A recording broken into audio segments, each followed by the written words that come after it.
उनकी पेशी इसी एनआईए कोर्ट में जारी है। सचिन वाजे से पूछताछ करना चाहती है एनआईए। सचिन वाजे की रिमांड चाहती है एनआईए, क्योंकि आज सचिन वाजे की रिमांड खत्म हो रही है और इसीलिए एनआईए कोर्ट में जो दलीलें दे रही है एनआईए, उनसे शुरुआत कर रही हूं। एनआईए कोर्ट में ये कहा है, उनके वकीलों ने कहा है कि सचिन वाजे ने फोन नष्ट किया, सचिन वाजे ने सीसीटीवी फुटेज नष्ट की, कुर्ता जलाया। सचिन वाजे गोलियों का हिसाब नहीं दे पा रहा है, यानी जो सर्विस रिवॉल्वर सचिन वाजे को मिली थी उसमें 30 बुलेट्स होती है, उनमें सिर्फ 5 है, बाकी 25 कहां गई उसका कोई हिसाब नहीं दे पा रहा है सचिन वाजे। ये वो दलीलें हैं जो कोर्ट में दी जा रही हैं एनआईए द्वारा, जिससे सचिन वाजे की रिमांड एनआईए को फिर से मिल पाए। ये बड़ी खबर मैं आपको बता रही हूं। ये भी कहा गया है अब से थोड़ी देर पहले एनआईए कोर्ट में कि किस तरह से मनसुख हिरेन हत्या की मामले की भी जांच एटीएस से अभी उन्हें सौंपी गई है, उसके एविडेंस और डॉक्यूमेंट्स भी अभी उनके पास आ रहे हैं। ऐसे में वो चाहते हैं कि इस पूरे मामले में सचिन वाजे की कस्टडी उन्हें मिले।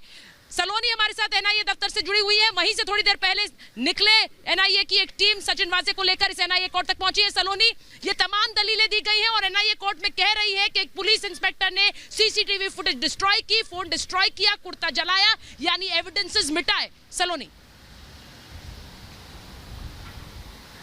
बिल्कुल, देखिए साफ तौर पर एविडेंस मिटाने की बात भी कोर्ट में कही गई है सुचरिता, और ये भी साफ हुआ है कि देखिए 12 लाख रुपए करीब उस 5 स्टार होटल में स्टे के लिए पे किए गए थे और अब एनआईए मांग कर रही है कस्टडी की, जिससे कि ज्वाइंट इंटरोगेशन कराया जा सके। मनसुख हिरेन केस में जो 2 अक्यूज मिले सुचरिता, एटीएस की तरफ से जो 2 लोगों को गिरफ्तार किया गया था, नरेश धरे जो कि एक बुकी बताया जा रहा है और साथ ही विनायक शिंदे जो कि पहले सहयोगी था सचिन वाजे का, उनके साथ ज्वाइंट इंटरोगेशन कराना चाहती है एनआईए और यही वजह है कि ये कहा जा रहा है एनआईए की तरफ से कि कस्टडी चाहिए। एनआईए ने यह भी कहा है कि एक तरह से एविडेंस भी डिस्ट्रॉय करने की कोशिश की गई है, इस केस में कोऑपरेट नहीं कर रहे हैं सचिन वाजे। ये सारी बातें कोर्ट में एनआईए की तरफ से कही जा रही है, तो ये एक इंडिकेशन है सुचरिता की एक लंबी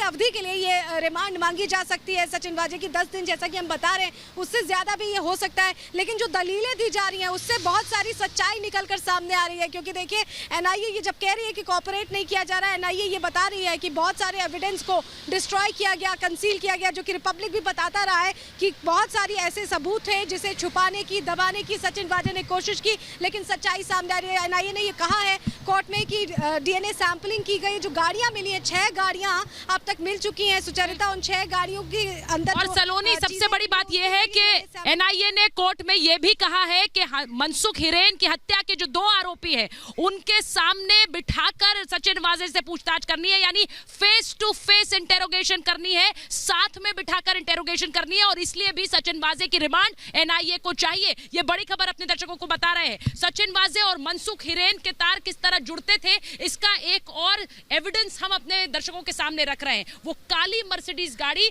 जिस गाड़ी में सचिन वाजे दिखा, जो सचिन वाजे चलाते थे, उस काली मर्सिडीज गाड़ी में मनसुख हिरेन 17 फरवरी को रात 8:26 पर आकर बैठते हैं। ये सीसीटीवी फुटेज हम अपने दर्शकों को दिखा रहे हैं, ये रिपोर्ट देखिए।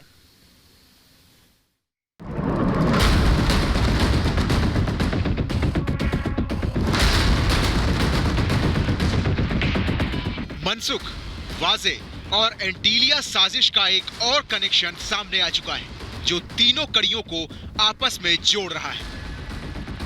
तारीख 17 फरवरी, वक्त रात के 8:25, जगह वलचंद हीराचंद मार्ग जंक्शन।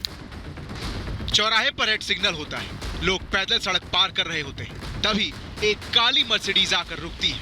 उसके पीछे वाहनों के रुकने का सिलसिला शुरू होता है।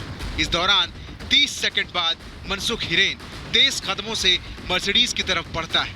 तब तक सिग्नल ग्रीन हो जाता है और गाड़ियां रेड लाइट क्रॉस करने लगती है, लेकिन मर्सिडीज मनसुख के लिए रुकी रहती है। इस दौरान एक ट्रक मर्सिडीज के बगल से गुजरता है, जिसकी वजह से मनसुख ठहर जाता है। ट्रक क्रॉस करने के बाद मर्सिडीज का दरवाजा खुलता है और मनसुख ड्राइवर के बगल वाली सीट पर बैठ जाता है। इसके बाद 8:26 पर मर्सिडीज रेड लाइट से रवाना हो जाती है। इस तस्वीर के सामने आने के बाद कई सवाल गहरा गए। सवाल नंबर 1, क्या मर्सिडीज को सचिन वाजे चला रहा था? सवाल नंबर 2, क्या वाजे ने मनसुख को बुलाया था? सवाल नंबर 3, क्या मर्सिडीज यहां से लग्जरी होटल पहुंची? दरअसल जांच के दौरान 16 मार्च को एनआईए के हाथ एक काली मर्सिडीज लगी, जो आजकल एनआईए दफ्तर में खड़ी है और एनआईए इसकी जांच कर रही है। इन तस्वीरों और सबूतों से वाजे का एंटीलिया केस से सीधा कनेक्शन नजर आ रहा है। इस तस्वीर के अलावा वाजे और मनसुख 26 फरवरी को भी कार में एक साथ दिखे थे। ये तस्वीर एंटीलिया के बाहर स्कॉर्पियो खड़ी करने के अगले ही दिन की थी। सवाल है, क्या मनसुख केस और एंटीलिया केस का एक ही मास्टरमाइंड है और वो मास्टरमाइंड क्या सचिन वाजे ही है? Bureau report, Republic Bharat.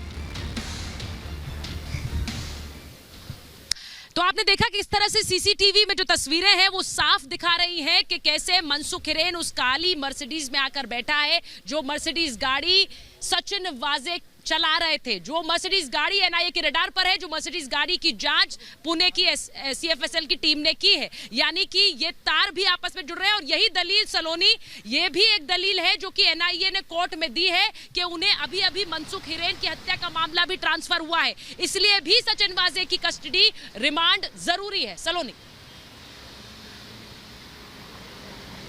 बिल्कुल, देखिए, क्योंकि सचिन वाजे से जब पूछा गया था सुचरिता, एनआईए ने जब पूछताछ की और पूछा कि मनसुख हिरेन को कैसे जानते हैं, क्या उनसे कोई कनेक्शन है, तो सचिन वाजे उस चीज़ से इंतजार कर रहे थे। लेकिन अब क्योंकि सीसीटीवी फुटेज सामने आया, देखिए 2 गाड़ियों का सीसीटीवी फुटेज जैसा कि आप जिक्र कर रही हैं सुचरिता, सामने आया। मर्सिडीज गाड़ी, जो काले रंग की गाड़ी जो एनआईए की कस्टडी में है इस वक्त, देखिए उस गाड़ी के अंदर मनसुख हिरेन को सीएसटी के पास एक रेड लाइट पर गाड़ी रोक कर बैठते देखा गया। सचिन वाजे ने वो गाड़ी रोकी रेड लाइट के दौरान, और जब रेड लाइट ग्रीन हो गई तब भी वो गाड़ी रुकी रही और उसके बाद मनसुख हिरेन वहां पर आए और उस गाड़ी में बैठ गए। कहा यह भी गया कि मनसुख हिरेन के पास देखिए तमाम व्हीकल्स थे, लेकिन ये कहा गया था सचिन वाजे की तरफ से कि आपको कोई गाड़ी नहीं लेनी है, आपको ऑटो से आना है। और ऑटो से आकर सचिन वाजे की गाड़ी में मनसुख हिरेन बैठते हैं और जो तस्वीरें हम दिखा रहे हैं वो तस्वीरें बता रही कि कितना बॉडी लैंग्वेज में ऐसा लग रहा था कि कॉन्फिडेंस था। मनसुख हिरेन और सचिन वाजे की बातचीत थी, ये तमाम जो फुटेज है ये इस्टेब्लिश कर रही है कि कनेक्शन काफी अच्छा था। और जो बातचीत भी हमने दिखाई थी मनसुख हिरेन की अपने भाई से, उस दौरान भी उन्होंने कहा था कि स्कॉर्पियो कि उनकी स्कॉर्पियो सचिन वाजे के पास थी, इसका जिक्र नहीं करना है। सचिन वाजे उसे चलाते थे, इसका जिक्र नहीं करना है, क्योंकि सचिन वाजे ही एक तरह से इंस्पेक्टिंग ऑफिसर थे उस पूरे केस के, तो कुछ नहीं होगा। इसका विश्वास सचिन वाजे की तरफ से मनसुख हिरेन को दिलाया गया था और उसी विश्वास में आ गए मनसुख हिरेन, जिसके बाद उन्हें मौत के घाट उतार दिया गया। देखिए साफ तौर पर यह पूरा मामला इसलिए भी महत्वपूर्ण हो जाता है क्योंकि ऐसा लग रहा है कम से कम अभी कि कहीं ना कहीं मनसुख हिरेन को एक मोहरा बनाया गया और उसके बाद इस पूरी साजिश को कहीं ना कहीं करा गया है, इसको इस तरह से एग्जीक्यूट किया गया कि मनसुख हिरेन फंस ना जाए। और मनसुख हिरेन से जब डर लगा सचिन वाजे को या जो और लोग भी थे, जो मास्टरमाइंड था, क्योंकि ये पता नहीं है कि क्या सचिन वाजे ही मास्टरमाइंड है या वो एक मोहरा है, आका कौन है इनका, ये तमाम सवालों के जवाब है जो एनआईए खंगालने की कोशिश कर रही है। तो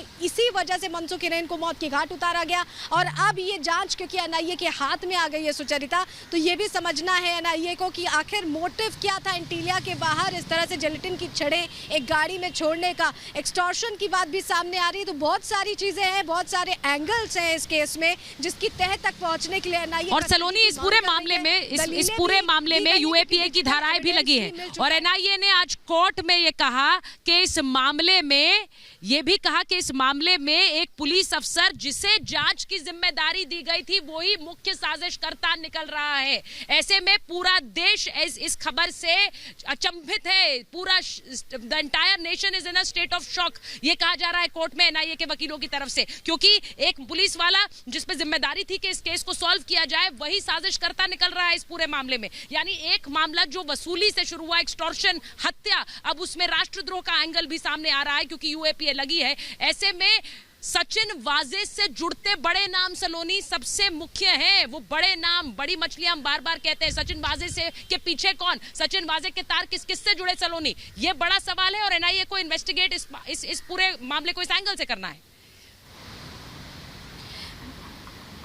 बिल्कुल सुचरिता, इस एंगल से भी बहुत ज़रूरी। देखिए जब परमवीर सिंह का तबादला किया गया, उन्हें डीजी होमगार्ड बनाया गया, तब लेटर बम भी फूटा, तब ये कहा गया कि एक्सटॉर्शन हुआ है, पहले क्यों नहीं कहा गया। बहुत सारी चीज़ें हैं जो सामने आ रही हैं। देखिए जब सचिन वाजे ने सच्चाई अब धीरे धीरे खुल रही है, सचिन वाजे तो इनकार कर रहे थे लेकिन धीरे धीरे परतें खुल रही हैं और समझ में आ रहा है कि सचिन वाजे ने कितने प्लान्ड तरीके से, कितने दिनों से ये साजिश सोचिए रची जा रही थी कि हर चीज़ तय हो रही थी। एक होटल के कमरे में, एक 5 सितारा होटल में रुक कर तय हो रही थी। और जैसा कि आप कह रही हैं, बड़ी मछलियाँ यहाँ पर जिक्र करना वाकई बहुत ज़रूरी है कि क्या सिर्फ एक एपीआई 6 गाड़ियां चला रहा है। क्राइम इंटेलिजेंस यूनिट में उसको कोरोना काल में 16 साल के बाद उसे सस्पेंशन के बाद वापस बहाल किया गया कोरोना से लड़ाई लड़ने के लिए, कोविड वॉरियर बनाने के लिए, लेकिन उसकी तैनाती क्राइम इंटेलिजेंस यूनिट में कैसे हो गई? ये तमाम सवाल हैं जिसके जवाब अब देने होंगे। देखिए रियाज काजी यहाँ पर बहुत महत्वपूर्ण सुचरिता हो जाता है क्योंकि रियाज काजी सचिन वाजे का सहयोगी रहा है और अब उसे ये जिम्मेदारी उसने अपने ऊपर ले ली कि वो अप्रूवर बन गया और रियाज काजी अब सरकारी गवाह बन गया है। तो रियाज काजी क्या वाजे के राज खोलेगा?